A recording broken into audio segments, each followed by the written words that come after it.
So there's just a bunch of trauma around the cylinder head right now, and I'm going to let it sit for a couple of days and think about what I want to do with that. But today I think we're just going to get the plastics off and get the oil drained. If I make it that far, I'll be happy. We get the oil out and get this bottom end ready to come out. See how bad it looks. Hopefully it'll be nicer.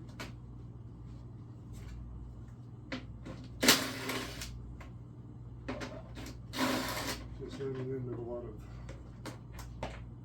issues with the cams and what to do with that head.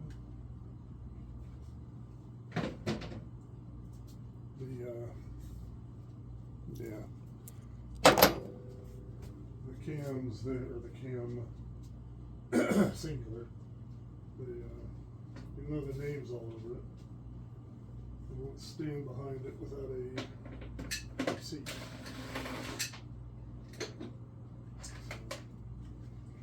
Doesn't look like they're going to do anything for me there.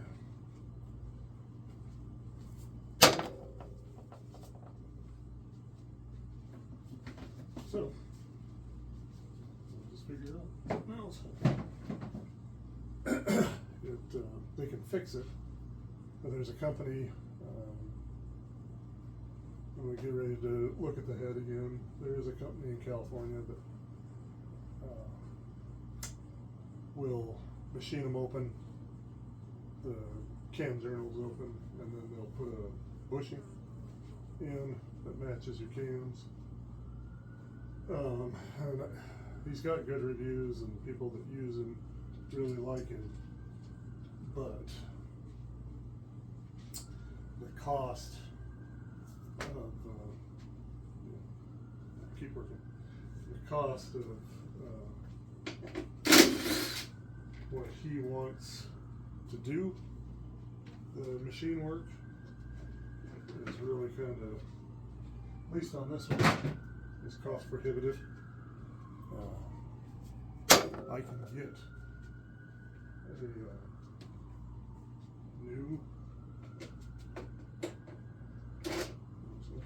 I can get a new head from Cylinder Works for around $5.5 roughly. And I found one, oddly enough, I found one in Italy. It's brand new. I think it's a Vertec. Way cheaper with the shipping from Italy. It's like $100 less than what I can buy one here for. Here in the States. You gotta wait a little while for it to ship over, but I got time to kill. Anyway, so that's where that's standing. That's probably the direction I'm gonna go. Is with the new head, rather than trying to fix this one.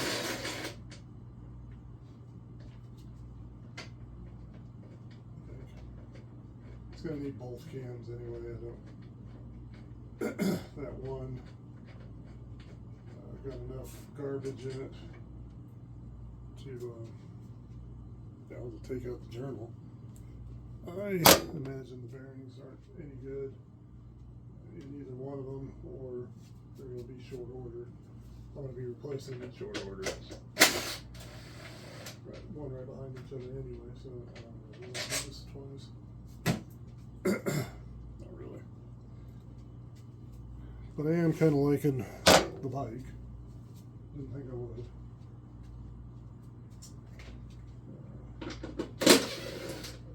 And I thought I'd just flip it.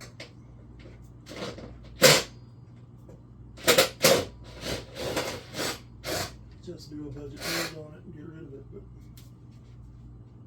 it's growing on me. And I think I might want to ride it, race it. Well, we'll see. We'll see about this too. There we go.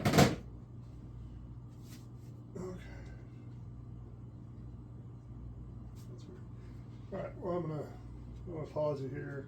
I'm gonna spin it around, probably get it off the stand and go find my drain bucket. And we'll pull the oil. So I looked under here and didn't have my glasses on, and I saw that. I thought, crap, now I need a case. Just a divot, factory divot, I guess. Sister engines, though. Guess they're right, eh? I don't know if you guys can see it. You know it, if you know these things. KX250. Come on. KX250 NE. So, let's drain the oil. Bad shot, sorry. I'll stick you over here. Can you see anything?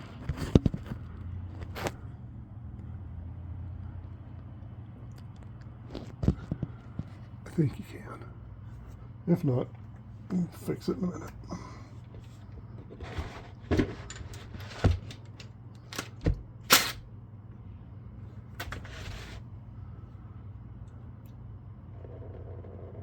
It's oil, not water.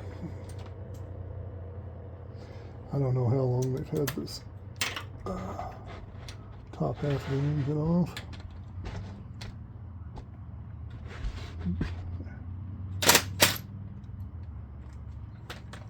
Hence why I'm putting bearings in it. Well, that and the piston ring let go. But also not knowing how long that's been open to the elements. I don't trust it. Oh geez. Not much oil in there at all. Bad one. So I don't know if we're going to see anything. Huh. Got both the drain bolts out, and there's not much coming out. There. That's what we've got. So I'll pull the filter off. Let's see what we can come up with. Be right back. Last one.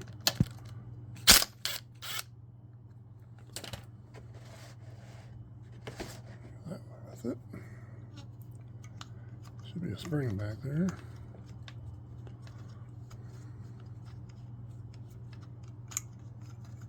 Yep, there's a spring. Pay attention to how this comes off.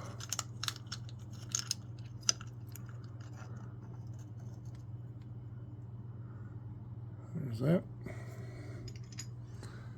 This filter.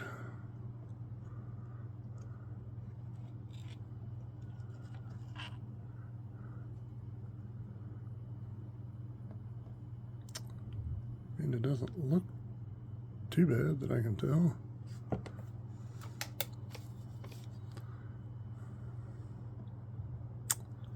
Not seeing a bunch of metal flake, but still, gotta get ready to get this engine out now. So I think it's pretty freaking hot today, gang. I am going to leave you there. Probably come back tomorrow or the next day. I don't know, tomorrow's supposed to be over 100.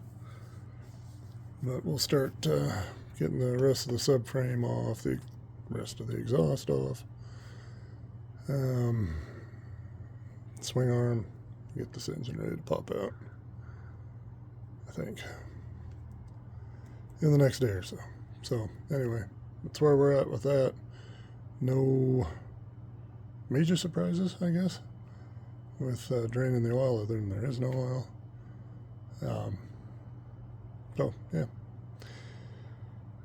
well, we'll be coming back with another one here shortly.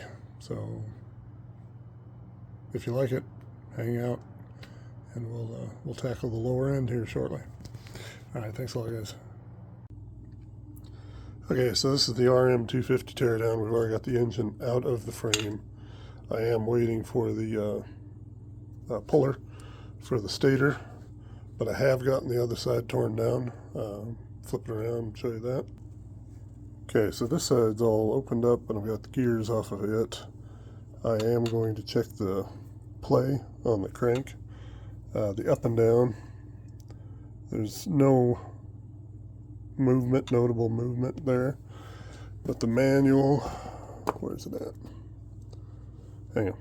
Okay, so side to side, standard. That's your clearances. If it's here, it needs to be serviced and replaced. This is my feeler gauge, and it is 256 millimeters, which we need to be 25 to 35 millimeter. And let me get a better hand here. Okay, so basically you're just gonna put shove the crank over to the left side there and insert the feeler gauge between the crankshaft and the counterweight.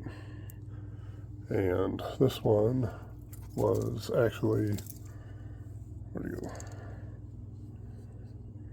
Yeah, 2.254.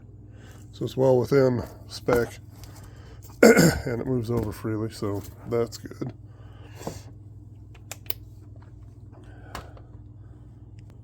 Now the clutch basket nut, you can get the clutch basket off without the special clamp.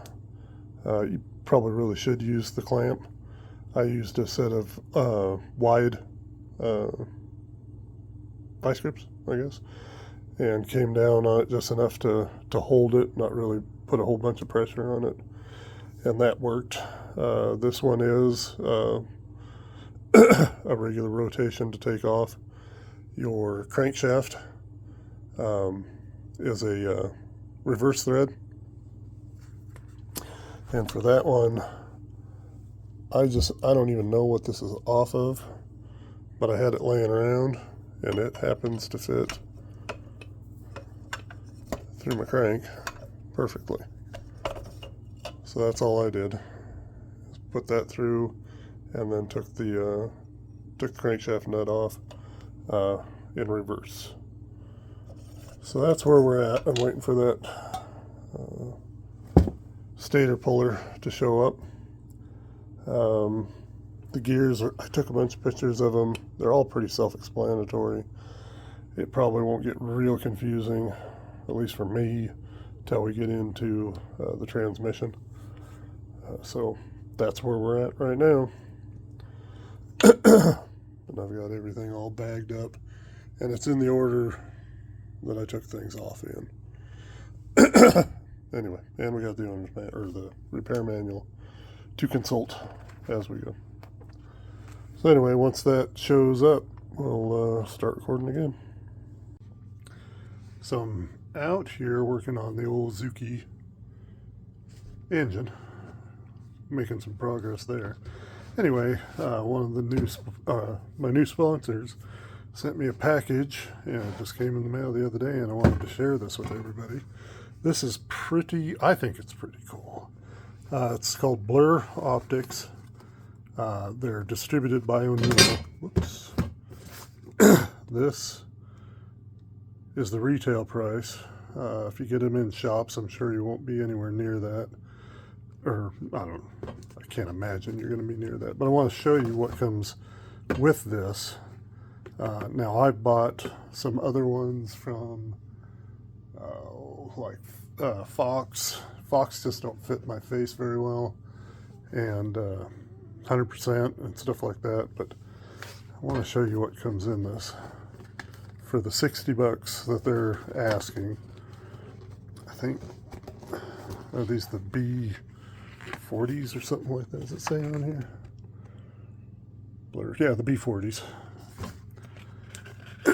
There's a level above this. I think they're called the B60s. I'm not sure the retail cost on those. But in here, you get tear-offs are included. You get the goggles, which are pretty sick.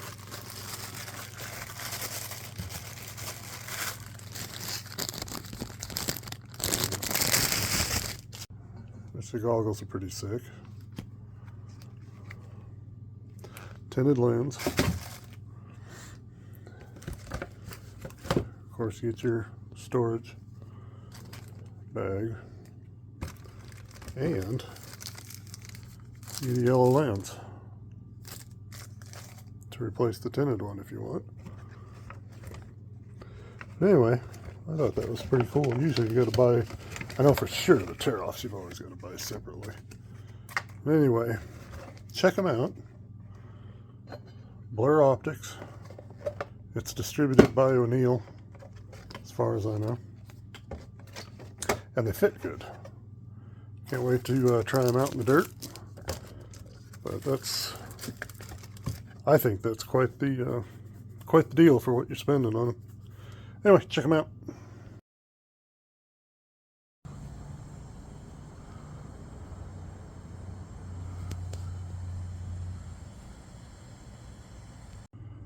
Alright, so got them all cleaned up. This one's hot. I didn't record this process because I had to move pretty quick, especially on these two, the transmission bearings, because I had a crack. I just had him do a quick weld on it. I didn't want him to get into that left over there. I didn't want him to get into here and have to remachine this area. So I just had him weld up the crack. It's a lot better on the other side. And then we used, just to keep it from the bearings from slipping, we used a sleeve retainer. And that one would come loose again if you use heat with it. But the crank bearing dropped right in. That bearing dropped right in. These two I had to drive in. And I had to work fairly quick because this was losing heat quick and those were thawing quick. So yeah, there we go. Hopefully I'll be able to record this one start to finish. These are Cerakoted, and I Cerakoted the valve covers, or all the covers, the valve covers, the oil cover, or the stator cover. Covers were done in burnt bronze, and that's an air dry. And the cases were done in Glacier Titanium, air dry as well. Old bearings. So, yep. Had to move quick on this one. Like I said, hopefully we'll record the other one more start to finish-ish. Thanks for, well, we'll link this together, edit this together with the other one here, so see you in a minute. So we're going to take the left case and go ahead and warm it up. It has been painted with the Cerakote, and I've just got a converted barbecue that I use.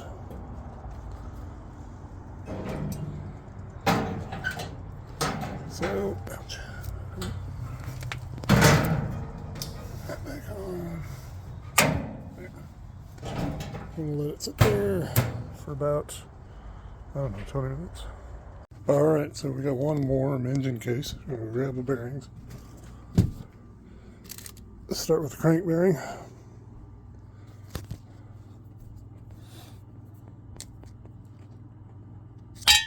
Stinker.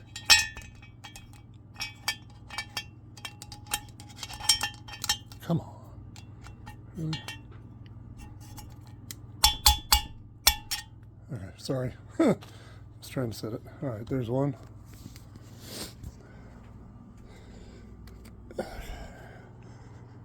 That's a goofy bearing. Try and set it.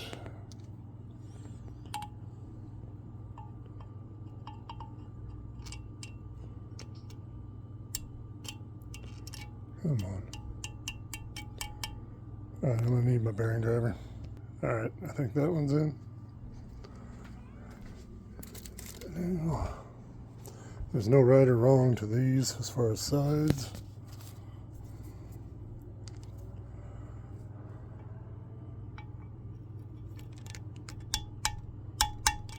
Driver.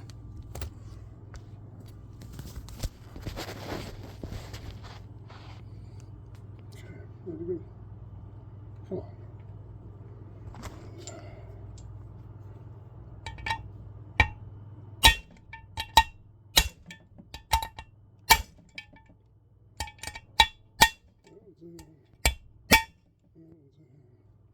One more.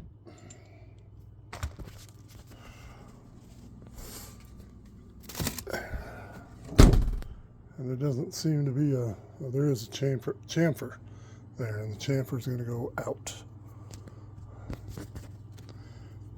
or to the inside of the engine. There, that one dropped right in. All right, whew. One more down. Now we'll run a little assembly lube. Sorry for the bad camera angles.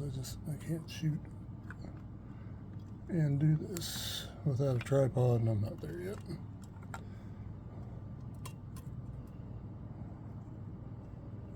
So there you go. Now we've got water pump to do, and I'll probably do that tomorrow. Anyway, we're that far. Check back later.